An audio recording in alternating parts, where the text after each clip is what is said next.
Son las 5 de la tarde, estamos a 6 horas del grito de independencia y me encuentro en el Zócalo capitalino, justamente en la calle 20 de noviembre. Aquí a mi espalda todos los comerciantes están prácticamente listos para vender todos los artículos de este gran festejo patrio.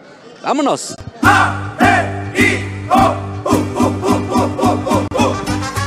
Y es que en esta gran celebración no pudieron faltar las banderas, las trompetas, las matracas y todo aquello que sirvió para hacer gritos en esta gran fiesta. Con emoción y alegría, familias enteras acudieron a esta fiesta mexicana. Estamos aquí recorriendo todo lo que es aquí el Zócalo y pues para disfrutar en la noche mexicana. ¿Tienen familia, amigo? Sí, aquí con mis hijos y mi esposa. ¿Viene comprando ya los artículos para ponerse? Para poder estar ad hoc y estar aquí contentos en la noche. En todos lados se festeja el 15 de septiembre, 20 de noviembre, cualquier festividad. Pero como la Ciudad de México, nada. Aquí se encuentra todo. Para salvaguardar la seguridad de las miles de personas que acudieron a esta fiesta, la Secretaría de Seguridad Ciudadana desplegó a más de 5,000 elementos y por primera vez no hubo filtros de seguridad.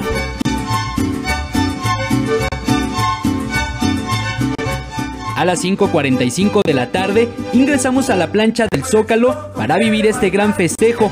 Aquí, familias enteras estaban listas para vivir la fiesta patria y listos también para gritar ¡Viva México!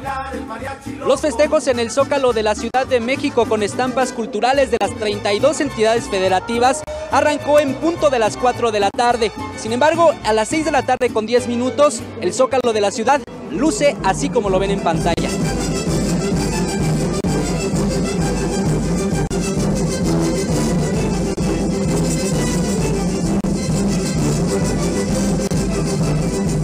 Cerca de las 8 de la noche ya habían participado aproximadamente 10 de los 32 estados. Un ejemplo de ello, el Ballet Folclórico de Guadalajara, Jalisco.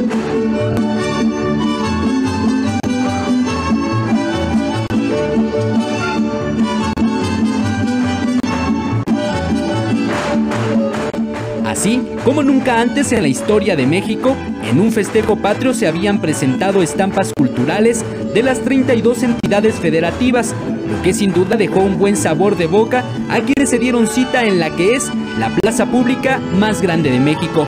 Con imágenes de Jorge Barajas, Eric Pinto, 21 Noticias.